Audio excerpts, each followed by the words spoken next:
other than ensuring that it does meet federal standards. So they're here to do a presentation to kind of walk you through what's in their policy, what it looks like, and confirm that it does meet federal standards before you endorse it or consider endorsing. Awesome. And I am sorry, I did things slightly out of order there on the agenda because the one in front of me and the one in front of me are slightly different. And we were supposed to have our opportunity as board members to talk about advocacy.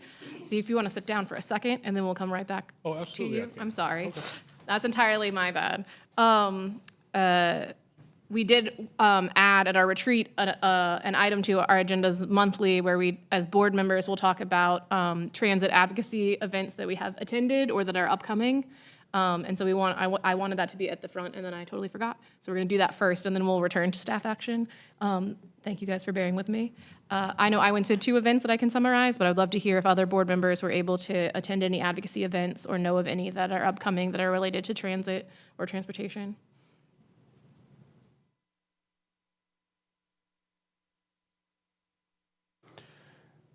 I haven't been to any events, but from people I've spoken to, I've gotten some good feedback and background.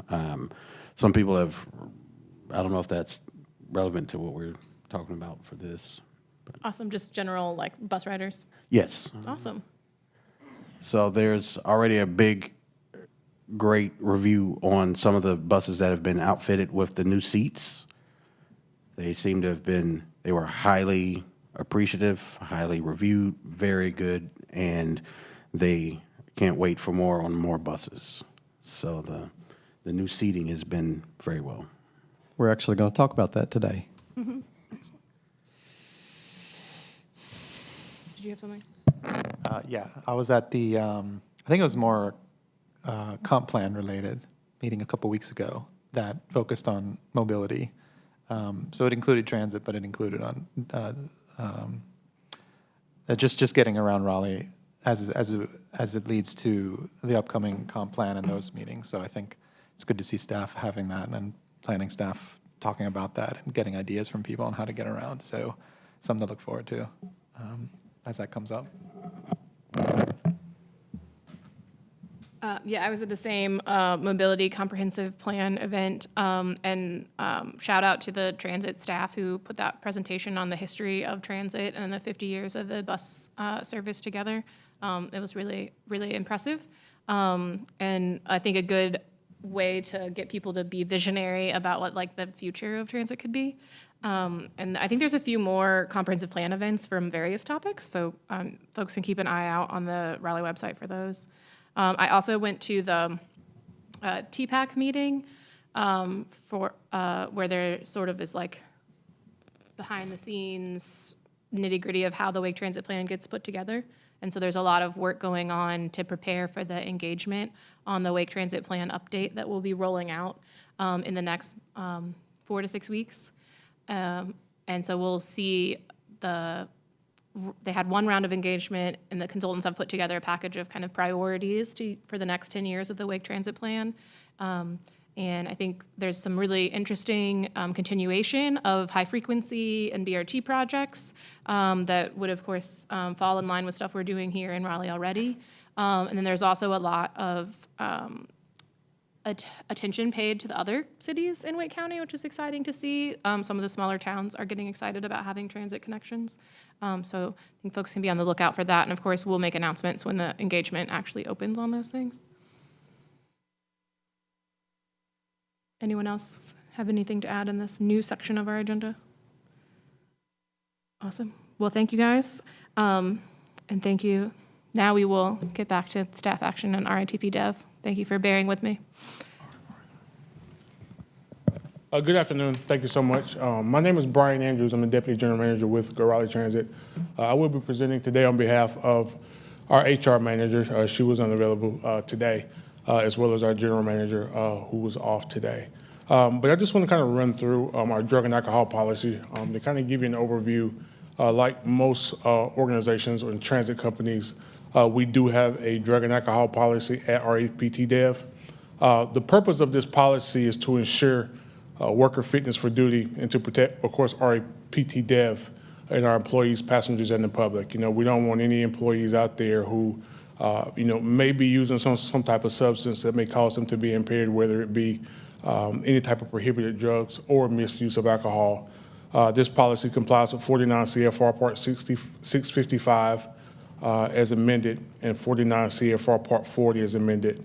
And this pretty much says that all covered employees are required to submit to drug and alcohol tests as a condition of employment in accordance with this regulation. Of course, all of our employees, before they are actually brought on board, they have to submit to a drug test before they are considered for employment with our organization.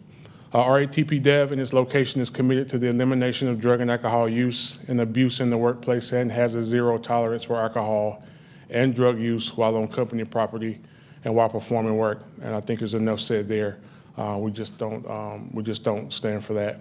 Employees should report for work, fit for duty, and free of any illegal drugs or alcohol. This policy does not prohibit employees from lawful use and possession of prescribed medication. So if somebody does have some type of medical condition, of course they can take their medication. If it's something that does impair them, they do have to report that and then must let us know. If employees, employees must, however, consult with their doctors before the medications, if the medication is going to affect their ability to do their job, and they must, of course, promptly disclose any work restrictions to our supervisors. Employee assistance programs, we do offer that. RATP Dev will assist and support employees who voluntarily seek help for drug and alcohol problems before becoming subject to discipline or termination under this. And such employees will be allowed to use accrued paid time off and be placed on leave. So if somebody has some type of addiction, they must let us know before they are tested or randomly tested, and then we'll allow them to be off to be able to handle that and take care of that issue. Drug and alcohol policy drugs. Use of illegal drugs is prohibited at all times. Prohibited drugs includes, of course, marijuana, any type of amphetamines, opioids, PCP, cocaine. In addition to the above, any drug not prohibited for medical use by U.S.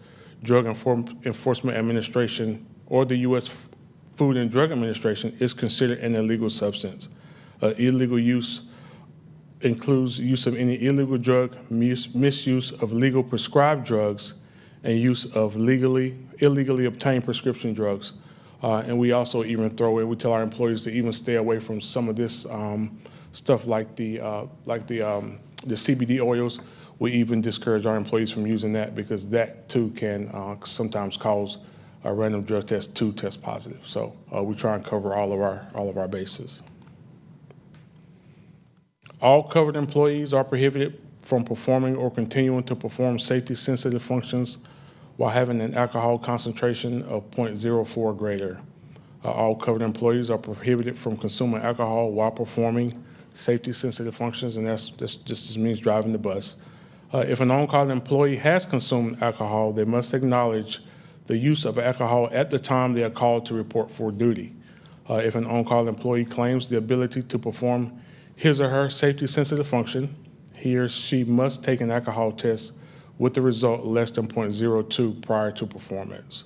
All covered employees are prohibited from consuming alcohol within 4 hours prior to performance of their safety-sensitive position.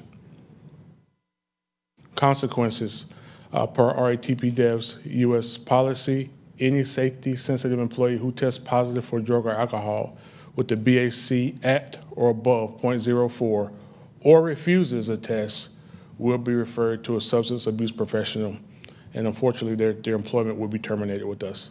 Any non-safety sensitive employees who test positive for drug or alcohol will be referred to a substance abuse counselor, and their employment will also be terminated. Following a blood alcohol content of 0.02 or greater, but less than 0.04, the employee will be immediately removed from service until the start of their next regularly scheduled shift, unless a retest result if the employee's alcohol concentration being less than 0.02. All of our employees, or most of our employees, particularly our supervisors and dispatchers that interact with our employees, all covered employees shall be subject to drug and alcohol tests. When RATP Dev has reasonable suspicion testing, all of our employees are placed in what's called the Drug Testing Consortium, and they are randomly tested every month, and that's just based on the list that we receive from the federal government. A reasonable suspicion referral for testing will be made by a trained supervisor, and we do have a third party that does our testing for us.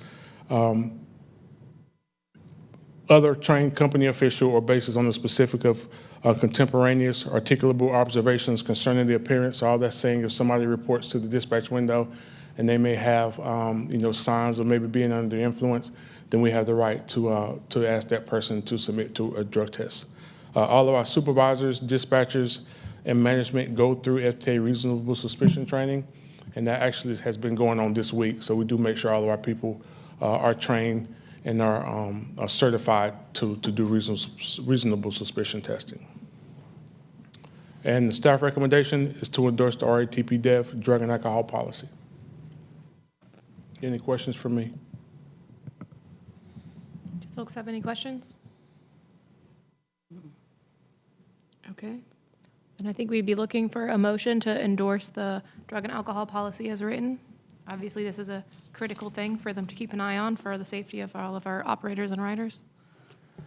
A motion to endorse the drug and alcohol policy.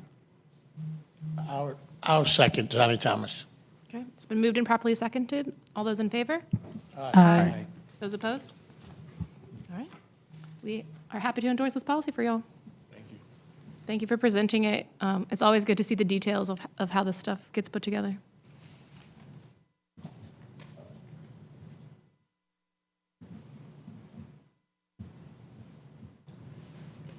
All right, so the next agenda item is my follow-up from our retreat. The wonderful folks at City of Raleigh Community Engagement gave us a template to put together our work plan from the conversations that we had at our retreat in February. And so our staff and me put everything that we discussed into a template and put it together and try to put words in front of one another that make sense. So we're going to walk through those.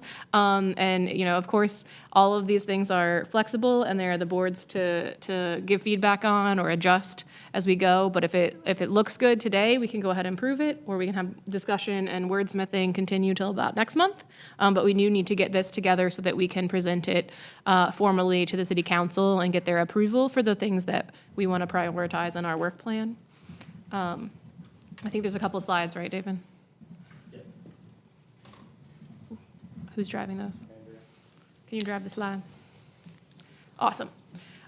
So we had a conversation in February at our meeting. For those, thank you to everyone that could be there, and to our council liaison, Councilor Patton, who could join us for a bit during our retreat as well. And we came out of that with three kind of priorities, high-level things that we wanted to highlight to the public and to City Council that we are doing and focusing our attention on as an advisory board. Most important is focusing on the fundamentals. So at the core, having things be reliable, safe, and efficient, underscoring our commitment to monitoring how the transit system operates and meets its key performance goals.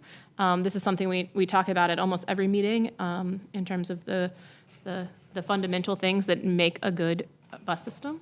To advocate and amplify, so our role as an advisory body in supporting transit initiatives and raising awareness, engaging with stakeholders, and really the theme that came out of our retreat was that it's really important for board members to actively participate, not just in our meetings, but in other transportation-related conversations and meetings, so that we're amplifying the voice of the transit riders that we represent, as well as kind of advocating for the public and amplifying things and conversations that are going on at the same time, which is why we expanded that to be advocate and amplify. And then, it keeps coming up that we're trying to do long-term planning in innovative and visionary ways. So Be Visionary is, we're focused on today's transit challenges, today's transit fundamentals, but recognizing the importance and balancing that with long-term planning and innovation, forward thinking and envisioning policies and best practices that we can kind of work to align with what peer transit agencies across the country are doing as well. So We can go through the goals, which I'll go through faster and will not read to everyone, but I wanted to pause and just see if anyone objects to the 3 priorities or if everyone's kind of still on board with how we worded these. I don't have any objection, Madam Chair, but I have a copy of these that I got at my committee meeting. Have the new members or have other members gotten a copy? Yeah, I think it was in board docs for this meeting since you guys didn't have an official committee meeting since it was just you. Right, I just know that the new members are probably a little unsure of what we're talking about, so you may for not sure. want to go through it quite as fast as you would have. That makes sense. Thanks for reminding me.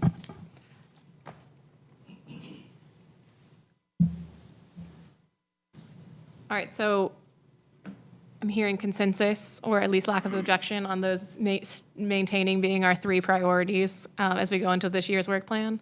How we articulated those in our brainstorming session throughout the day was as measurable, SMART goals, and I will not remember what all the letters in SMART goals stand for, but things that are actually attainable and measurable. And one thing we tried to keep in mind is that the Go Raleigh staff and the RATP Dev staff do basically all the work in running the transit system, and we are an advisory board. And so when we made these goals, it's not going to say drive the bus on time, because that's not what we as a body of advisors are doing. Does that make sense? So these goals are goals for ourselves as board members and as an advisory board. Of course, the bus arriving on time is incredibly important to us, but it's outside of our measurable control that we will totally be looking at on-time performance every meeting. So that's just something to keep in mind as we go through the goals. So one of the first things is what we started to do at today's meeting, which is create space in our monthly agenda for that advocacy and amplification that we were talking about. So actually giving the space and time within our meetings to talk about ways that we have engaged, ways that are upcoming for engagement, and making sure that that's held publicly and recorded in these meetings.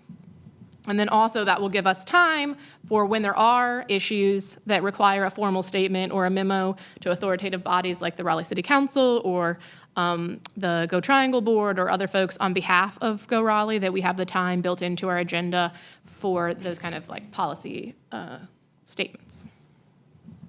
Any questions on the first goal?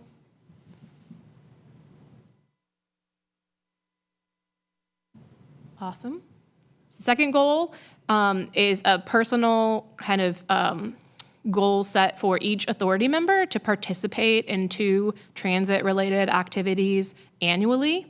We felt like this was a reasonable number for folks regardless of their schedule. So that can look like attending one of the events like Mr. Suarez said he attended. That could look like going to RATP Dev's employee appreciation event for the bus operators. But the idea is that you would, as a board member, go and partake in those transit-related activities and then bring back learnings and engagement in 2 directions to our body. Questions on that goal? Do we have a list of those activities? Great question. So each week, our lovely staff sends out a weekly kind of here's what's going on that you could attend transit thing, so that keeps us involved in like knowing some of them. There are certainly some that don't make that list or that occur otherwise. But so that's, the idea is anything related to transit specifically, but we do have a list that gets us a starting place. We'll do the next slide.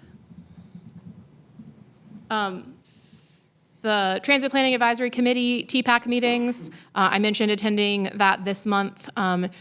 Your chair and vice chair cannot always be at all of those meetings, and so we set a goal in this goal 3 that we will decide at this meeting who will attend the upcoming TPAC meeting on the behalf of the board so that we can share that duty, and then make key updates like I just did to say that at the TPAC meeting they talked about the draft Wake Transit Plan.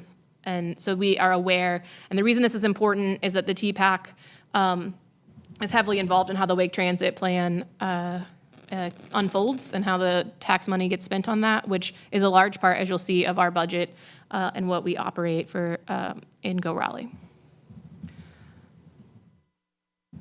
Any questions on this one? I told you they're really measurable. Goal 4 is consistently recognizing and supporting our Go Raleigh bus operators for the essential services that they do. So we want to participate in the operator appreciation events and initiatives, and certainly want to have, whenever folks win awards or get their 1,000,000 miles or anything like that, make sure that we as a body are showing our appreciation and backing up our ATP Dev and Go Raleigh and supporting the operators. Questions? Some of these are obvious. We'll do the next. Goal 5 is a big one. Finance and policy agreed to spearhead the effort. Over the last year or so, we found that there are some policies that are under our purview as a transit authority that are advisory that may be slightly outdated or need improvement. There may be new policies that we need to establish as we roll out new types of services like the BRT. So the Finance and Policy Committee committed this goal to make a structured review process to go through looking at all the policies this year and identifying which ones may need updating and working through those in kind of a measured and structured process. So I think we'll hear more from them as that comes out of their committee. Questions on that goal? It's a big one. It might be the biggest one. I'm not quite sure how big it is, but I did get a list of how many of the policies there are. How's that look? 23. Some are only a page long, some are many pages long. So we will, as a committee, figure out how to dice that up and go through all of them this year. Thank you. Hopefully some of them are good to go as is. That's what I'm hoping. Other questions on that, now that Linda added that context? Okay, the 6th goal gets back to what I was saying a second ago about on-time performance is a key metric of our bus system at Go Raleigh. So the route committee has agreed to take on efforts to coordinate closely with Go Raleigh staff and our ATP Dev staff, looking at on-time performance data in their meetings and considering staff recommendations that like maintain and improve the performance. Often the route of a bus and its on-time performance are related to one another, and we have the opportunity as we add new frequencies and other services through the Wake Transit Plan to look at routes on a regular basis. And so this is the route committee's commitment and goal to do that closely with staff with on-time performance in mind. Did you want to add anything? Nope, it sounds good. It's a slightly easier task than finance and policy, but questions on goal 6? All right, we'll go to the last 2. Marketing committee took on the goal to look at an annual marketing audience analysis. That's something that they recently did. And we had a good discussion in our retreat about how we look at that analysis for both new and existing transit riders. A lot of our marketing material is for attracting new riders to the bus, and then some of our marketing material is to, is educational for how the bus works to people that are already riding, things like that. So it helps with demographics, travel patterns, outreach, and touches a lot of the things that Go Raleigh staff is involved in. So that's goal 7 for the annual marketing and audience analysis. Did you have anything to add? Summed it up nicely. Thanks to marketing for taking that one on. And then the last goal, I added this, it came up sort of informally as we were going through the retreat, but we looked at the Transit Authority documents. This is the 50th year that we have existed as a transit authority since the city took over the buses. And the Go Raleigh staff in the city of Raleigh have a mission statement, but we as a board do not have a mission statement. And so the goal for number 8 is to develop that as a body, and we'll work that through committee and bring it up as needed. But the effort will make sure that we're we're serving into future years, the same like vision, mission, and values that we're starting to embody in our work plan. So you'll hear more about that, but hopefully it will make a clear and guiding framework so we can shape priorities and decision-making in the years ahead. Can't say it better than that. Next slide. So ideally, we would be ready to endorse this as our work plan today. I know some folks are seeing this only recently or for the first time, but if we feel so moved to go ahead and endorse this, that does allow us to get on City Council's agenda before they get totally into budget season. How are folks feeling?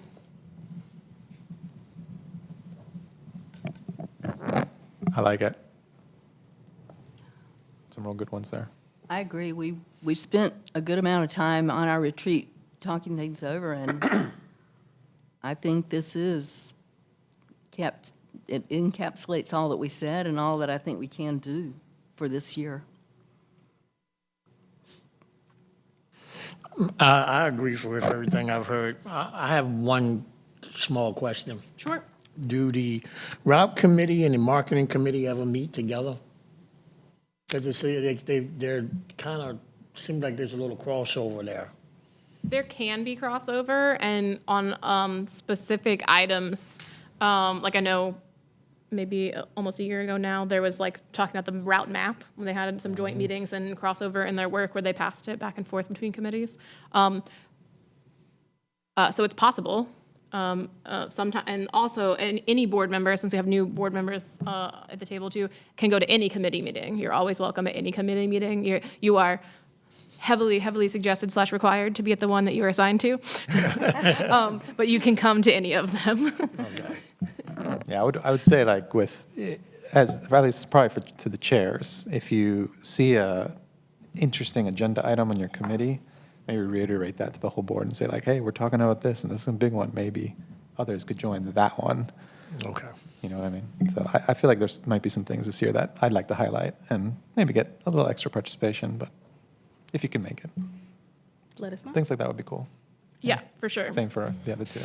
Yeah. But yeah, good question. So how do we feel about a motion to endorse the work plan? I move that we endorse the work plan as stated. Thank you. I will second that motion. Thank you. It's been moved and properly seconded. All those in favor? Aye. Aye. Any opposed? Thank you. So that work plan passes and will be the work plan that I present to City Council on our behalf. Thank you, everyone. That was a long time for me to talk. And it is 4:03. Do we have any public comment today? No. Okay. Double checking any public comment? Okay. We'll move on to staff information items then. All right, so I mentioned the FY26 draft work plan. That is now open for public comment. It was pushed out by our Campo Wake Transit Plan staff on March the 4th, and will be open for public comments through April the 12th. We will put that in the weekly newsletter or email that you receive tomorrow with a link if you wanted to go and review that.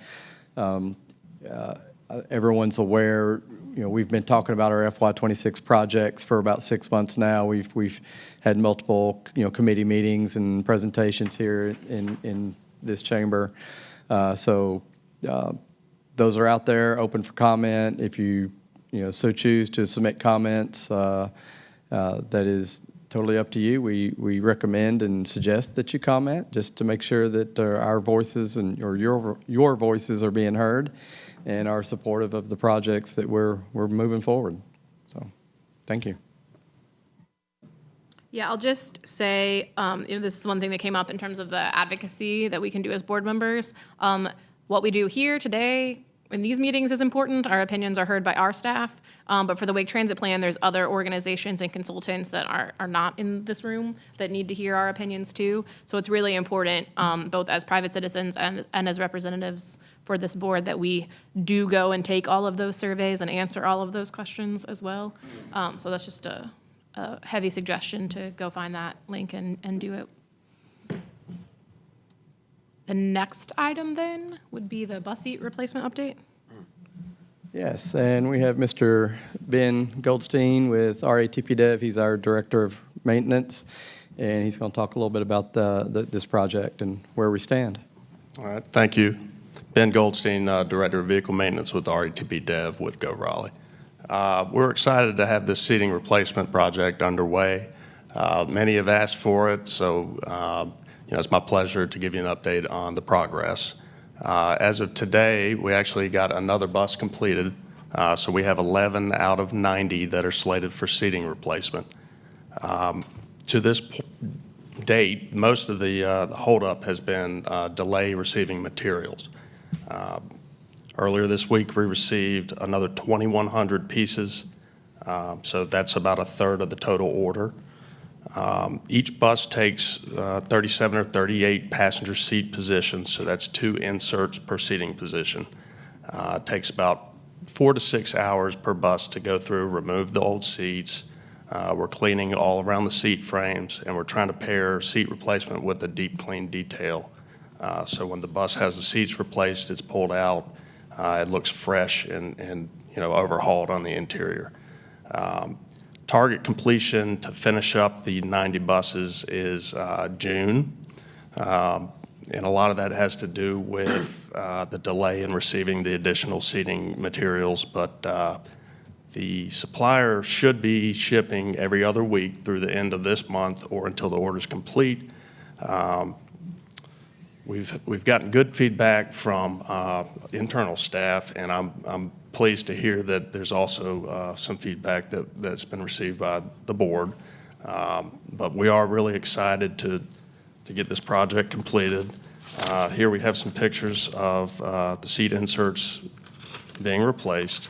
So you can see, it's a triangular vinyl pattern branding. When we were identifying a material to cover these seat inserts with, we reached out to some other transit agencies in the area.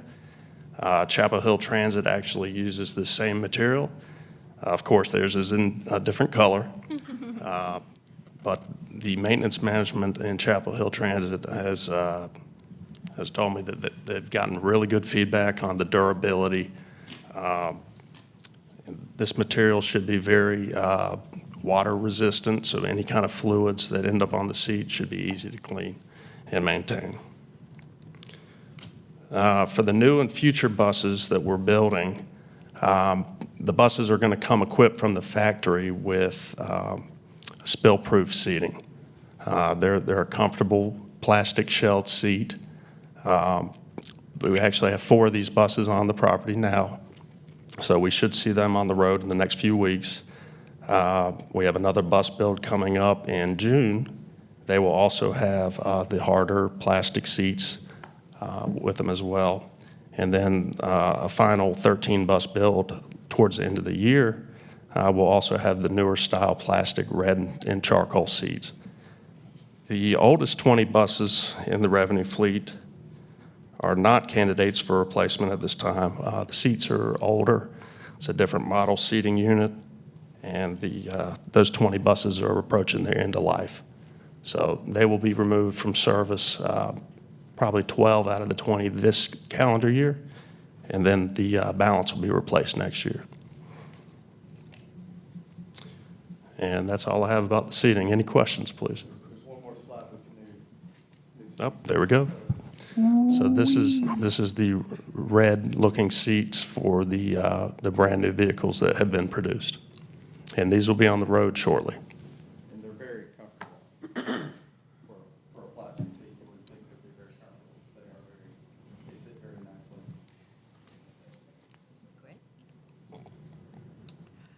Thank you for the update. I know it certainly makes a big difference to have more cleanable seats in order to have cleaner buses. So we're glad to see this roll out and hope that the supply issues stick on track and that we have everything that you need by the end of the year. Is there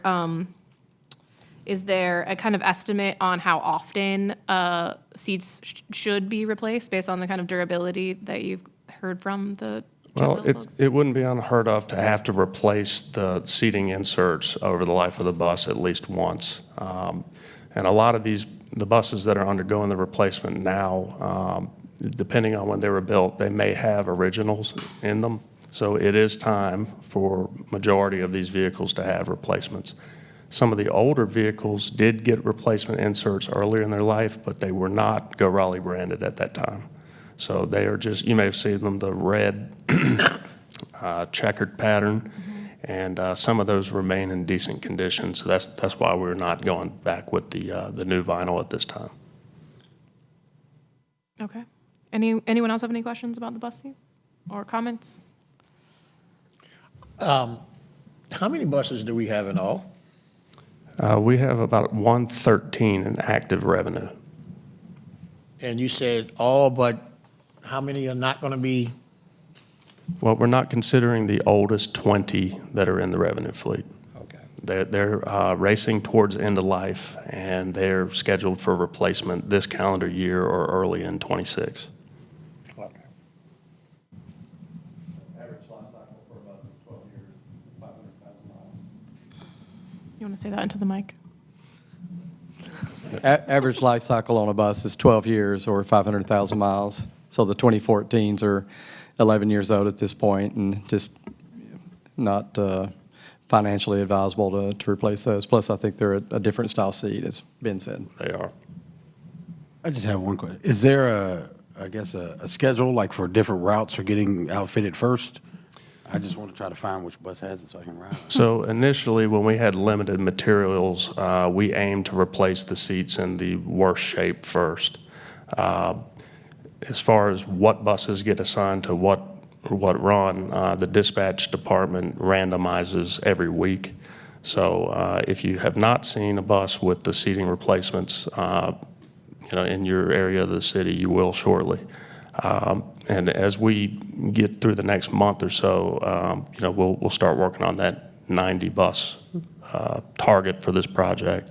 And I expect by June we'll have this project completed. Yeah, it's a good reference point. So the buses, individual buses are not assigned to specific routes. So they rotate, so the seats you'll see rotate, the marketing on the buses are special 50-year buses you'll see rotate around the city. And from week to week, you won't necessarily have the same bus. Thank you. Thank you.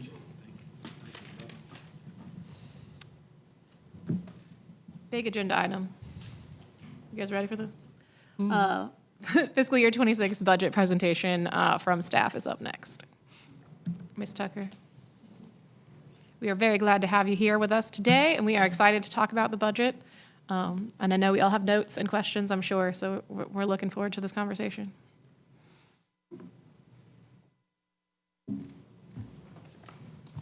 Good afternoon, everyone. Well, I think today is I think this year is an easy budget year compared to last year. We're not asking the city for another $8 million, so a lot smoother. My name is Siobhan Tucker. I'm fiscal supervisor with On Transit, and today I will be walking you through the FY26 budget. I will note that in board docs, you do have a detailed packet of the FY26 budget. It does have a line-by-line breakout of the FY25 budget versus FY26. And also the draft weight transit work plan is in there as well. From what I understand, there are going to be some tweaks to the wake transit side. So those are, I guess, being worked on. So we don't have those today. Those changes are not built into the materials in this packet, but we will talk about those next month. So the plan is today to give you an overview. This is an information item, and I will be back next month to request the RTA to endorse the FY26 budget.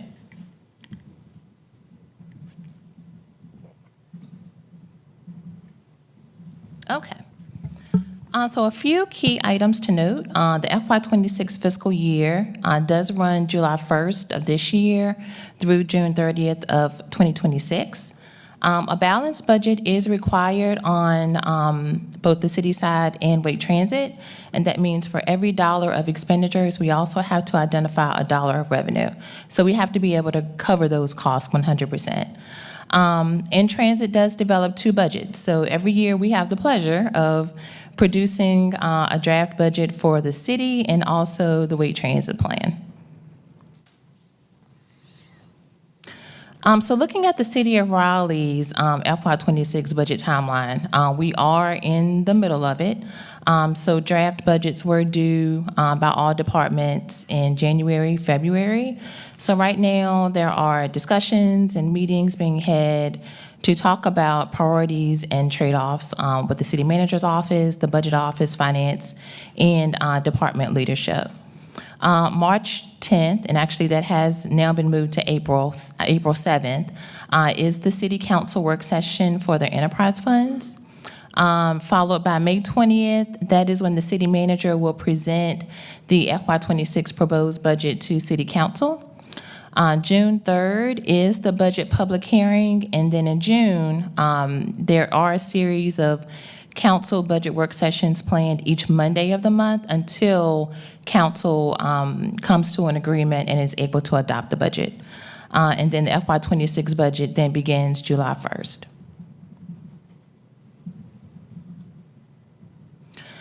So this slide may look familiar to many of you. I did present this at the retreat. So just a refresher, we do develop 5 primary program budgets annually. And these are built into the budget for this year. And when you look at your budget materials on board docs, you will see that the numbers are broken out into these 5 different areas. So you do have transit, that is the day-to-day management of the bus system. So major expenses in that category are personnel, administrative costs, bus operations, namely the contract that we have with RATP. RATP does comprise about 85% of our operating budget each year, and also preventive maintenance. There's the paratransit budget, very similar to transit as far as the expense categories, but it's focused on the operations of the paratransit program. And then planning, those are our short-range and project planning functions, like the different studies and things that we do. TDM, the Transportation Demand Management Program, and then also the Wake County Transit Plan, which I'm sure you all hear a lot about.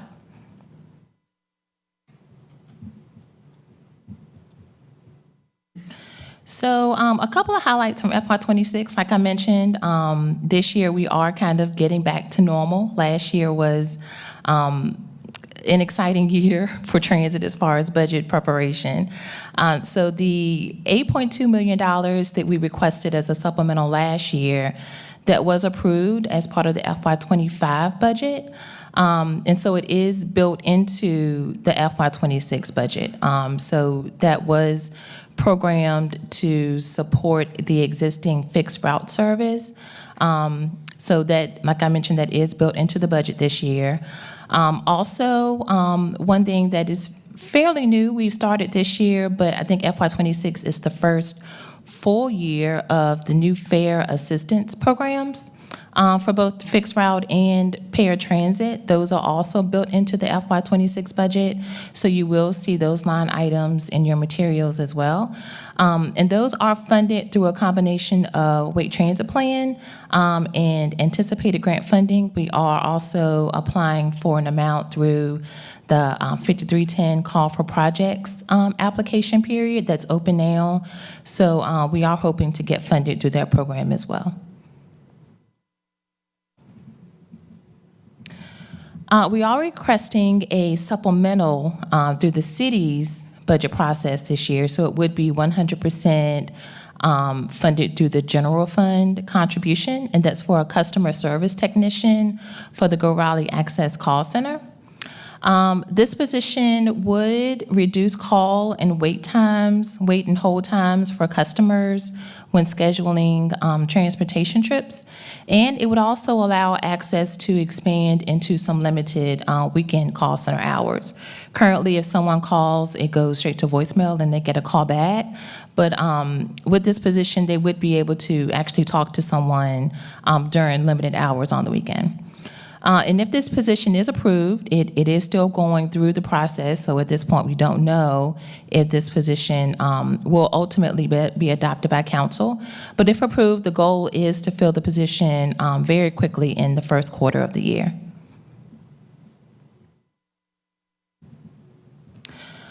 So moving into the Wake Transit Plan FY26 budget timeline, like I mentioned, we do literally create 2 budgets each year. So right now we are in the middle of the public comment period for Wake Transit. That's running March 4th through April 2nd. So we are in the middle of that 30-day public comment period.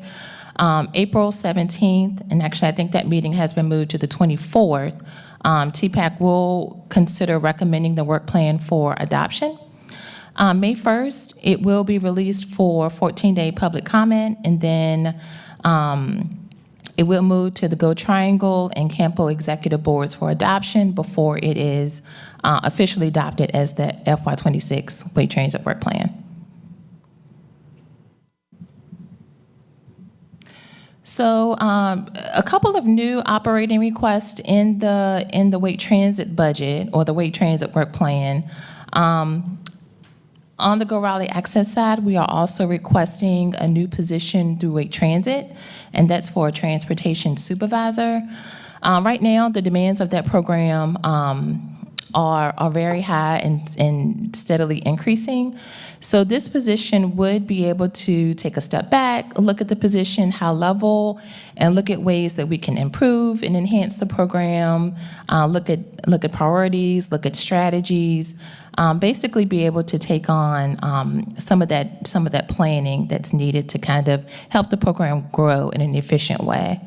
Also, new Route 14 Atlantic that has been requested as part of the work plan, and then improvements to existing routes, Route 2 Falls of Neuse, Route 1 Capitol Boulevard, Route 15 WigMed, and then we've also requested $50,000 for operation and maintenance costs for some of the park and ride locations. And on the capital side, this year we have requested funding for microtransit fleet vehicles, and also design and land acquisition funding for the new Gorman I-440 Park and Ride facility. So that concludes the presentation. Definitely happy to answer any questions. I just want. I was just going to say, we're going to have a lot of questions, I can tell. So we're going to do it a little bit orderly. So Mr. Leek, you can absolutely go first, but go ahead. Simple question. The improvements that you said for routes 1, 2, and 15, like what are those improvements? Is it improvements to the buses or improvements to? I'm going to defer to planning staff for the details on that. Yeah, for the number 1 capital, the 15 and The 2. All of those would receive additional frequency improvements. Okay. So Route 2 currently is 30 minutes all day. That will become one of our newest high-frequency network route, operating every 15 minutes all day long, 7 days a week. And currently, 15 WigMed and number 1 Capital don't have 15-minute frequencies on weekends. So we're asking for additional funds to bring those up to a more consistent service for that high-frequency network route. And frankly, one of the teasers that Siobhan mentioned earlier was that there are going to be some changes between what's currently posted in the draft work plan and what will ultimately be the recommended plan. I think we have to submit those updates tomorrow. But on the capital route, we're actually going to request funding to take that to every 10-minute frequencies. It's currently operating every 15 minutes all day, Monday through Friday, and on the 7-day, the monthly numbers, it's doing over 50 passengers per revenue hour. That is just crazy. So we're going to bring those frequencies down to every 10 minutes, probably or as early as this fall, if we can get the buses. Or get Ben to continue running some of those old ones. And just for reference, anything that's in the Wake Transit Plan for operating goes through those fiscal year updates and goes through Route Committee where they talk through the routes and what the recommended changes are in case there is something different that might need to happen than was planned in 2016 when those were originally thought up. So we do run that through Route Committee. So if you see something come up about Wake Transit Plan draft thing, that's what it means on the Route Committee agenda. Other budget questions, Mr. Thomas? Yes, ma'am. I noticed you didn't speak on the app and the tracking. Are y'all asking for more money to better source that? Because, yeah, I'm going to leave the question like that. Are y'all asking for more money to make the app and the tracking better? The technology for the paratransit program? Yeah, for the whole system. I So guess. we did recently invest in an upgraded version of the transit app. That's the one that we are finding is being used most widely across the country. So we feel pretty confident with the services that we're getting from that transit app. We're not going all in on one. We've got our own GoRaleighLive.org website. The UMO platform has some live tracking. I think Google Maps provides that, but the one we're kind of pushing out there is our suggested or recommended app for everybody to use is the transit app, and it seems to be working really, really well. Our staff that ride, and we've got 5 or 6 folks that ride daily into the office by bus, and they use it religiously. Am I right?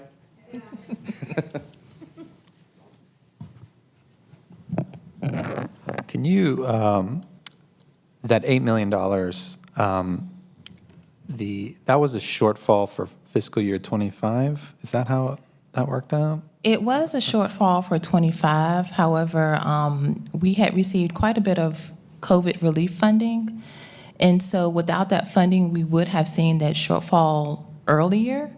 But we were able to use that funding to kind of, I guess, mask some of the increases that we were seeing. So just some of the general inflation that we've seen just over the last several years.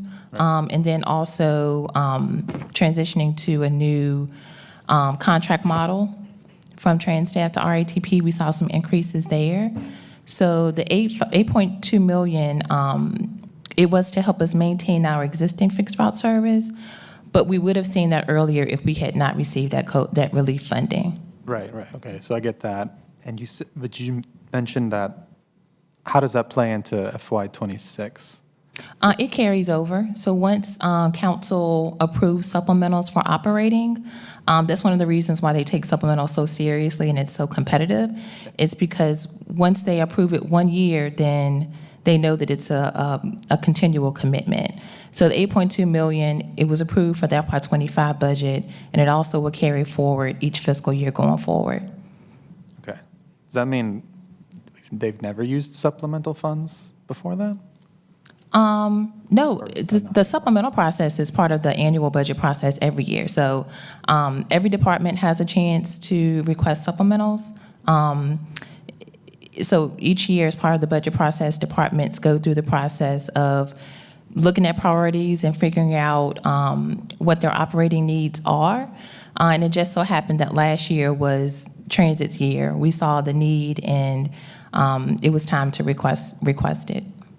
Sure. Okay. The 8.2, can I just ask just a general question? How much does it cost to run the transit for a year? Or do you even got that number? Yeah, these numbers are in the packet. So for FY '26, the amount that we are budgeting for the fixed route side, and this is the city budget and Wake Transit all together, it's about $65 million. And on the paratransit side, it is about $16 million. And this is county and city is paying into this? Are you getting county, city, and state money? This includes everything. This is city, Wake Transit, federal, state, everything that it takes to pay for the service. Okay. Seeing as this will be the first, well, not the first, but we're back to fares. Do you guys do fair projection in revenue? Yeah, can you go through some of the fare box? Because I noticed that you have some different estimations based on the assistance program. That was one of my questions. Yeah, so if you look at your materials, and I'll kind of give you guys the numbers if you haven't had a chance to look at that, but we are building in fair revenue this year. It is lower than what we projected last year because of the popularity of the fare assistance programs. So for fare box for FY26, actual cash collections that we're expecting is around 800,000 for the buses. And on the paratransit side, for fare box, we're expecting around 110,000. So it is significantly lower than what we're expecting. And then also, I did add line items for the fare assistance programs. So for Wake Transit, for Youth Go Pass, we are requesting about 135,000.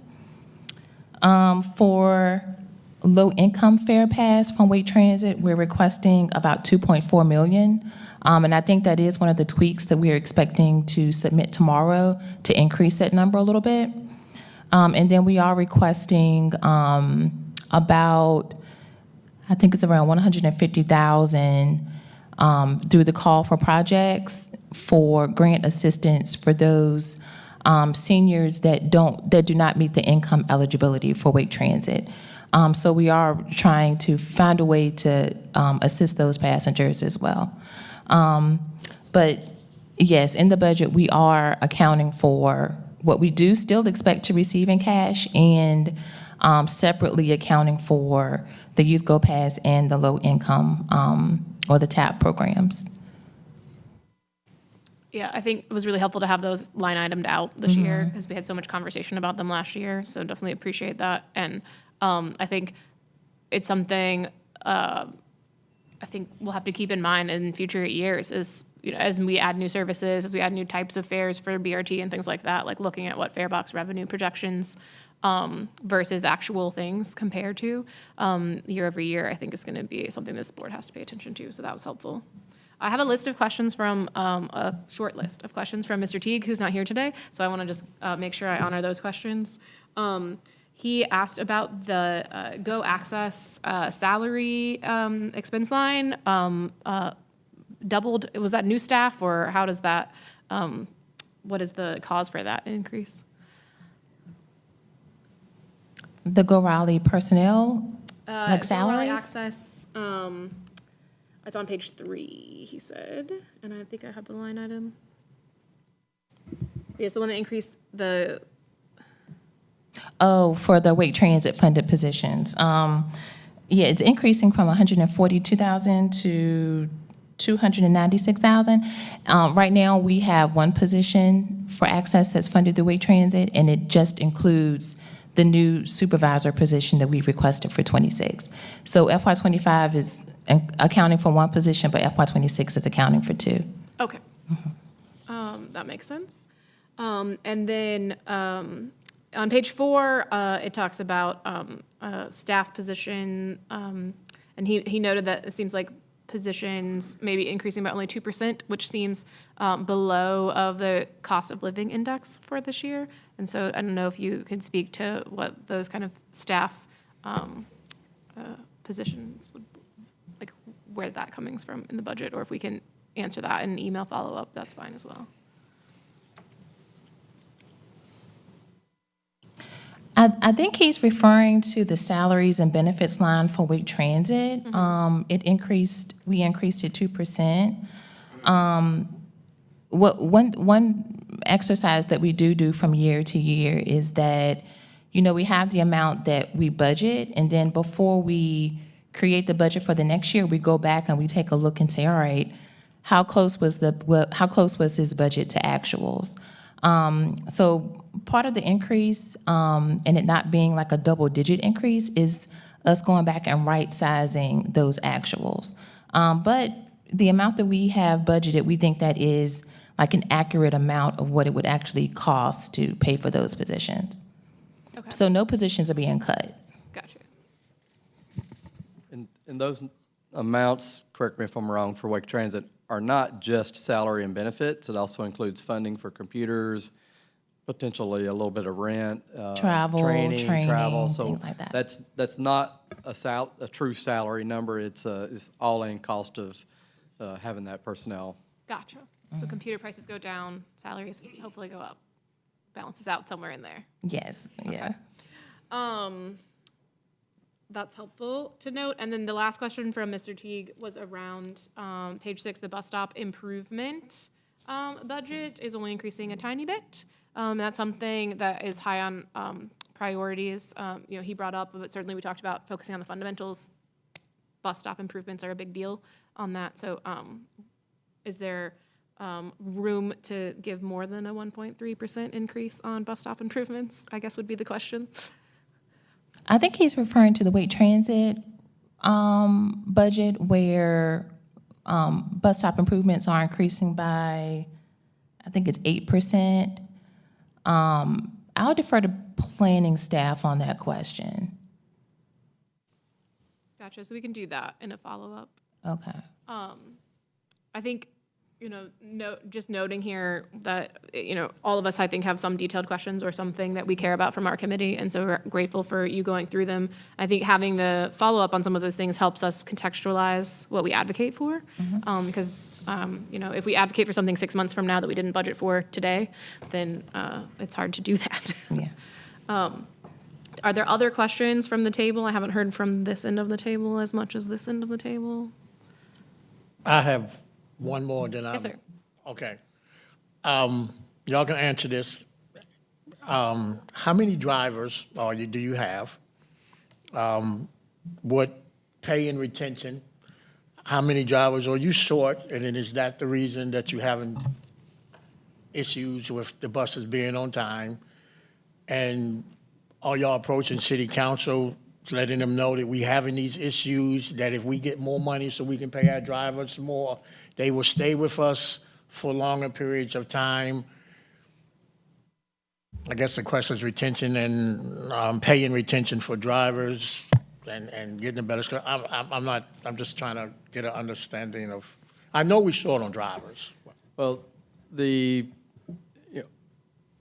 Go Raleigh system is contracted out to a third party. They bid on the service based on what they think it takes to operate. Drivers and mechanics are under a collective bargaining agreement with the ATU.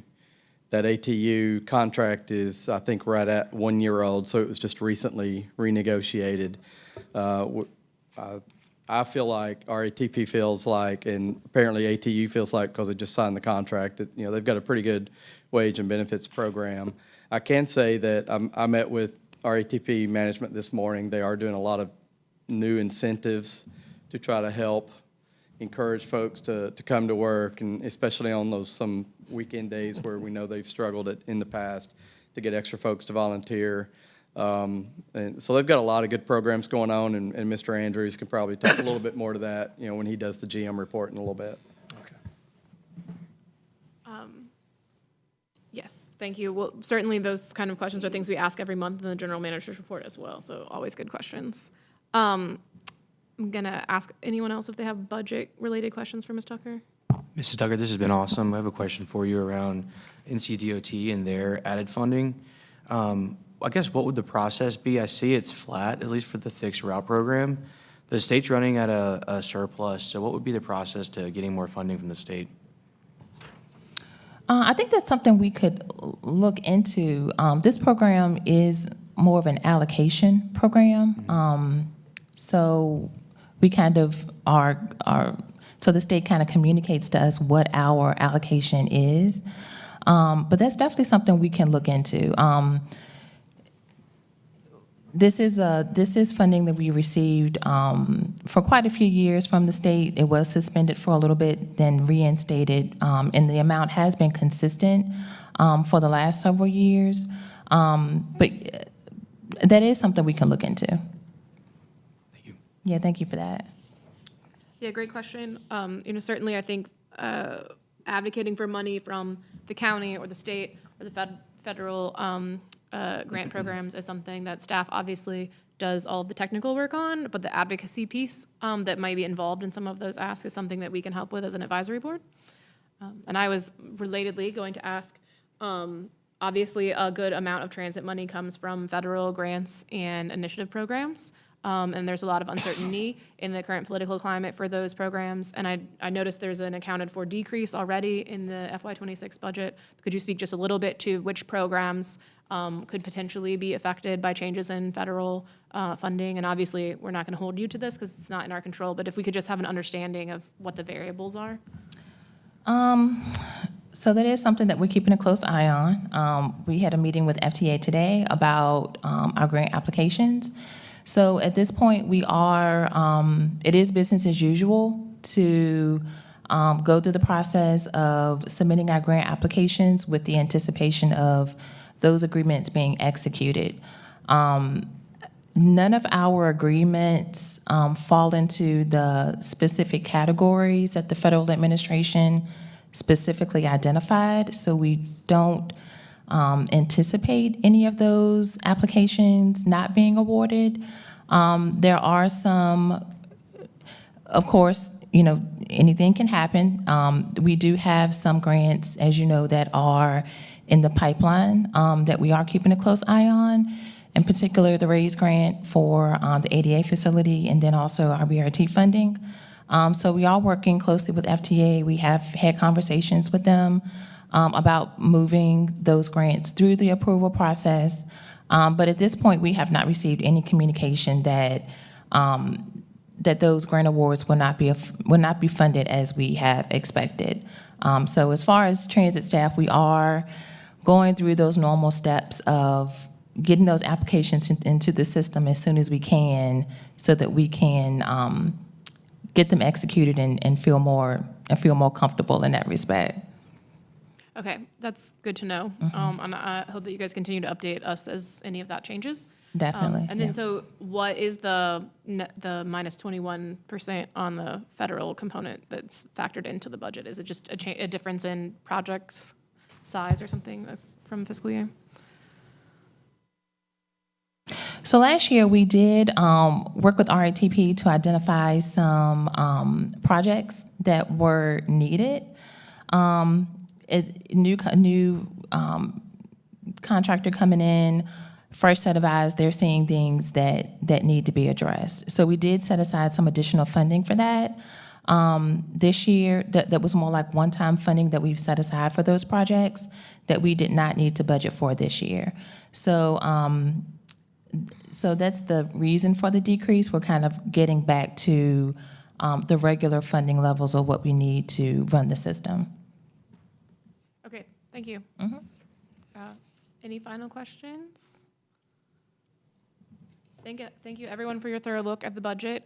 Today, we are not voting on this yet, so today was to review it, receive it as information, think of more questions, bring those back to Finance and Policy Committee, and then next month we'll look at endorsing this budget and any updates that have occurred between now and then. Sounds good. Thank you. Thank you. Next on our agenda are our committee reports. Route Committee did not meet this month. I assume that there's nothing to report because you did not meet? Nothing to report, but just one comment. We're going to continue to have conversations about the bus shelters. We talked about a couple of months ago, maybe potentially reaching out to the vendor, looking at the sizes, resizing of the red bus shelters to make it more functional for the riders. So, David, that's an upcoming conversation. There's been concerns about visually the drivers can't see the riders. So we're just going to look at all aspects of the red shelter, maybe sizing-wise or potentially what improvements we can do on that. Also, just want to thank Andrea and her team for meeting with Tower residents. They appreciate that meeting, so Mark wanted me to extend a thank you, so I wanted to say that publicly to you. So thank you for your team for that meeting. The feedback is still ongoing, so we can continue to do that, not just with that community, but other seniors in other places besides senior center. So they definitely appreciate that. And I do have one question for David. I know they talked about closing South Street next month. And I know we already had a design scheduled how that would look for us, but is there an updated rush to redesign the roundabouts on South Wilmington, That McDowell? slip turn? Slip turn? Because I know that date was kind of thrown out there quickly, so I'm just curious about Yeah, that. that was actually discussed a little bit in one of the work sessions with council earlier this week, and I can't remember exactly what they said, but I know it's in design. They're working with NCDOT to make that happen just as quickly as they can, and that's about all I have on it. Okay.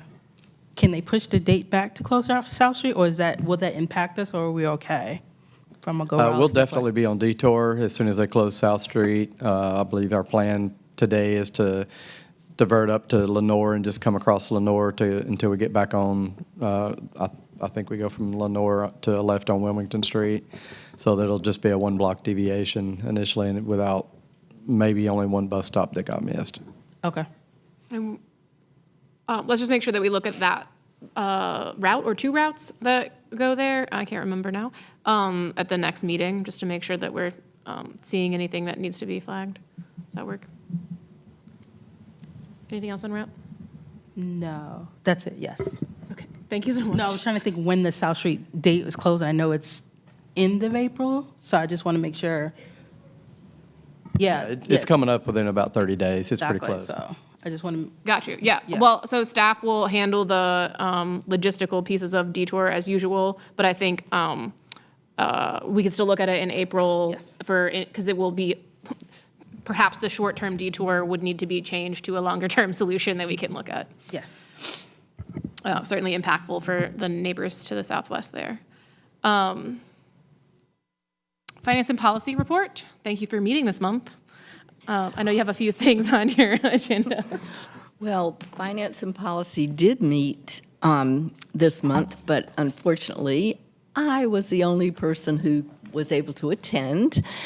And I had the pleasure of getting some presentations from Siobhan Tucker on the budget and, or the work plan. And so, and from several staff members of RATP Dev.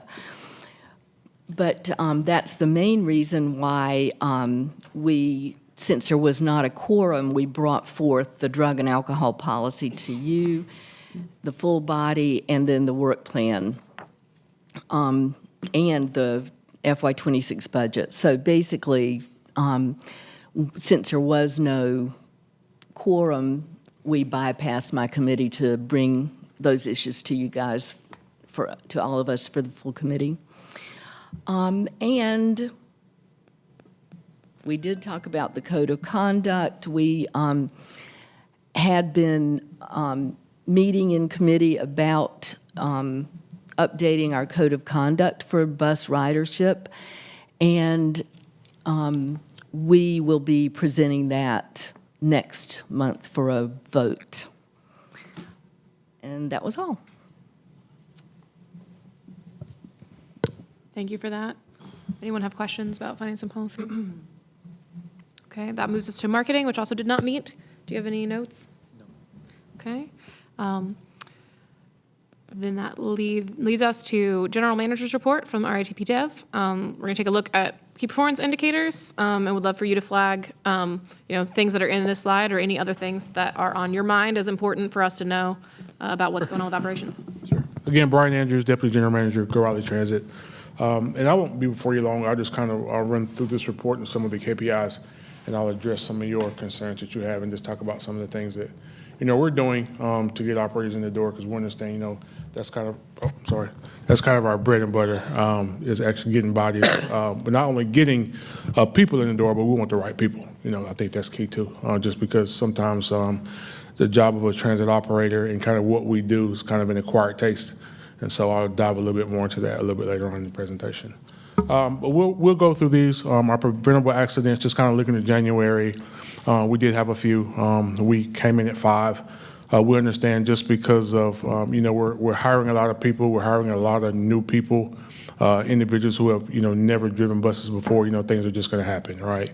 So we understand it just kind of comes with the business. As far as our preventable accidents, just looking where we were in January, just a little bit over what our target is.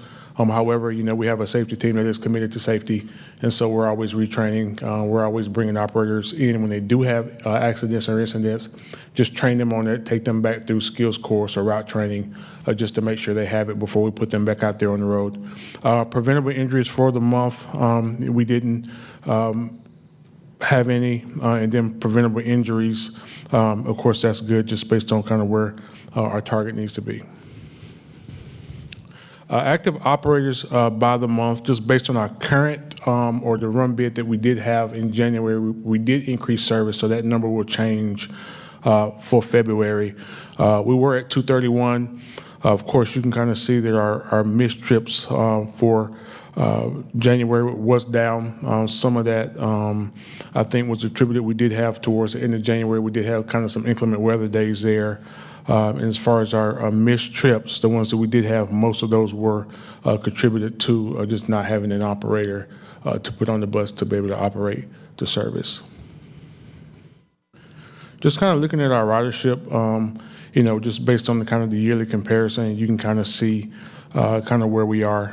It's kind of starting to increase some, just over a rolling 12 months. If you look at January compared to December, it was kind of flat. We do understand that, during the winter, probably less people ride just because of what's going on. However, we're probably going to see an increase as the weather starts to get nice like it is today. Our on-time performance, we understand, is always a key performance indicator for us. I will say that it's something we've definitely drilled down and definitely taken a closer look at. We understand that, now that kind of COVID is behind us, there are more people on the road now, all right? The city is growing. We understand there's a lot of construction and there's a lot of things that does influence our on-time performance. But I will say our operations team is working very closely with the planning team.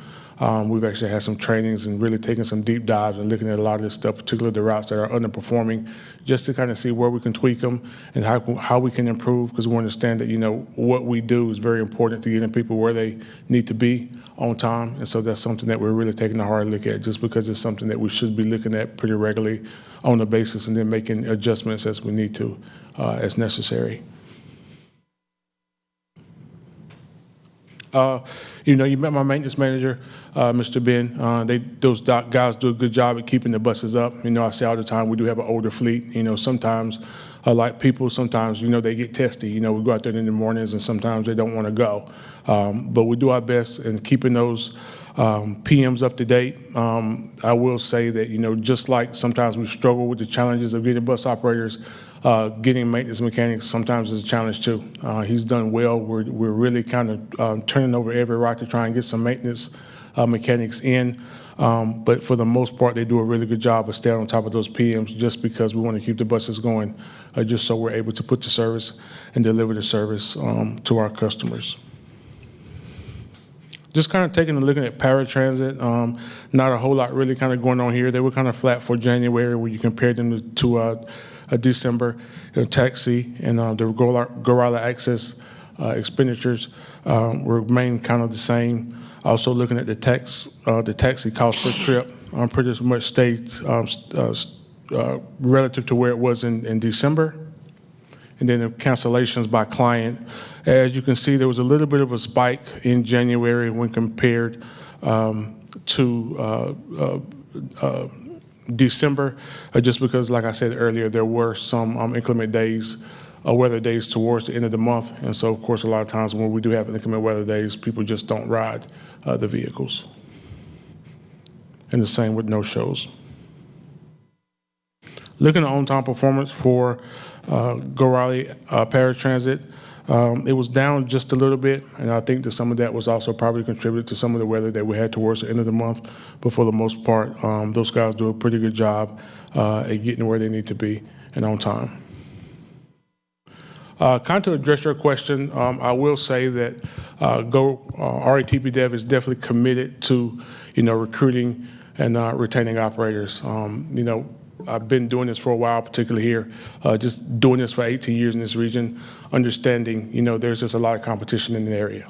This market, I think, is very unique.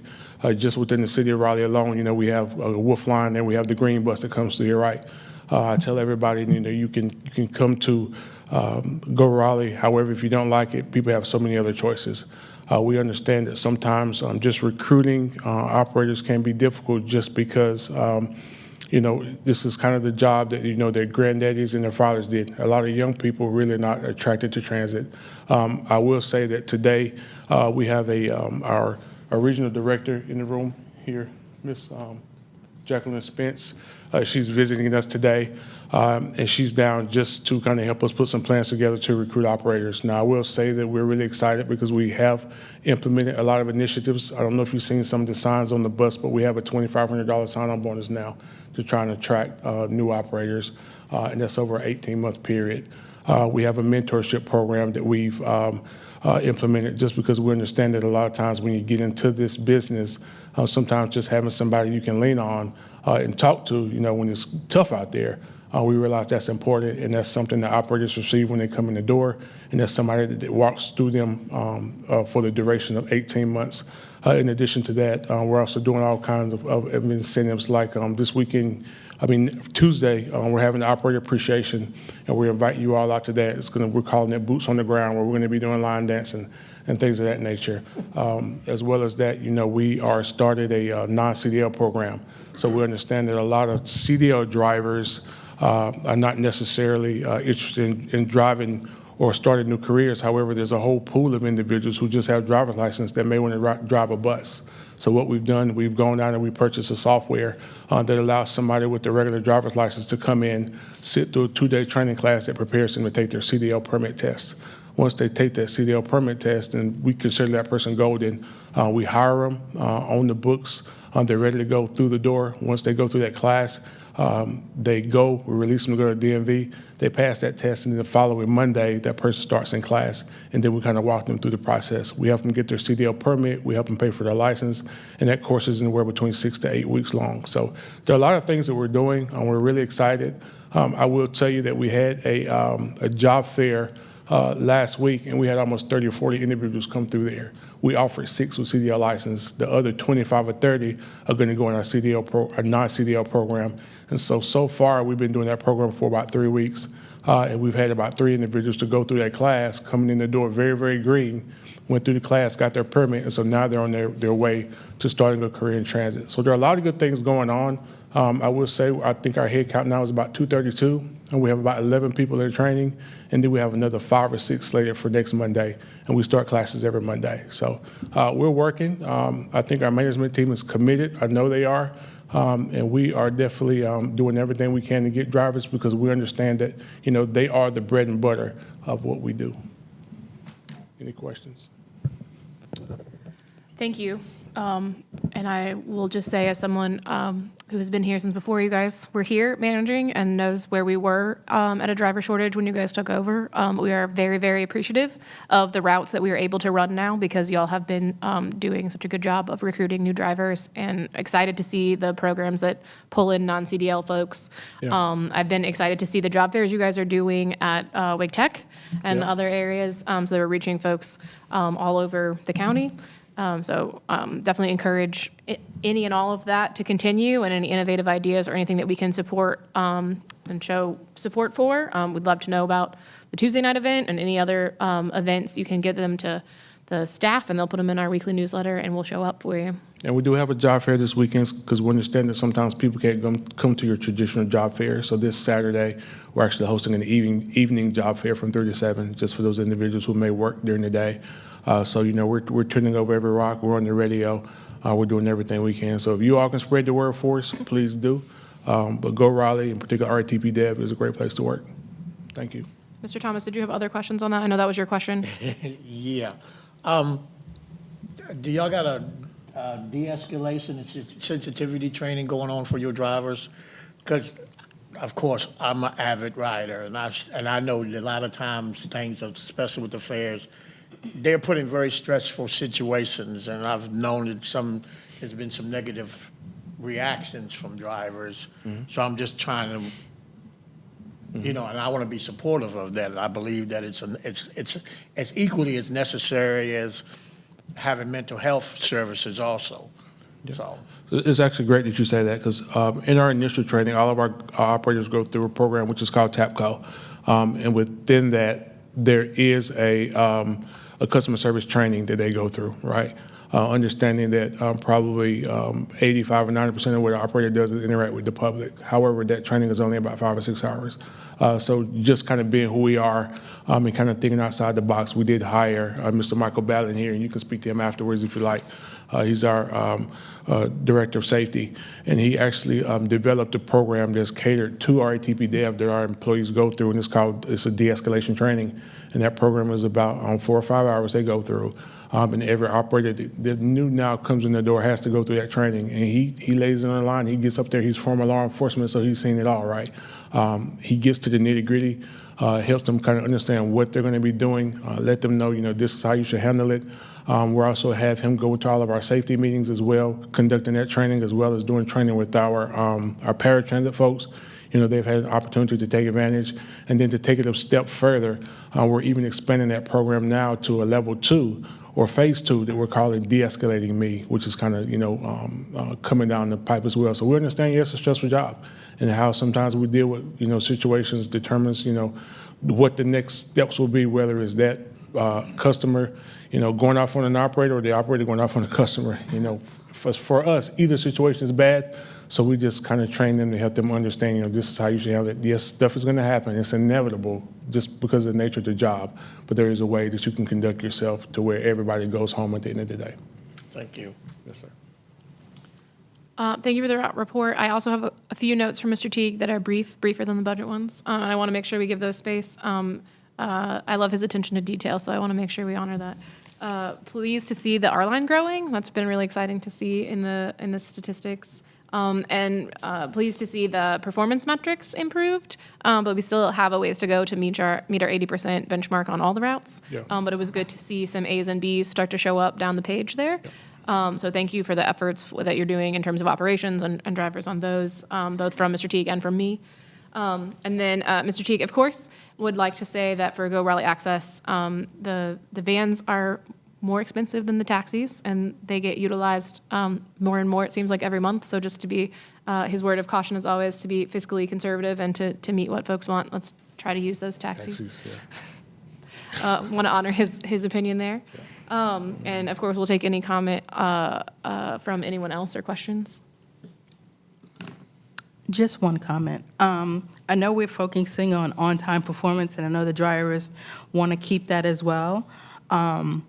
But we got to make sure that we are picking up every passenger, even though the bus is late. So no passenger should be left behind.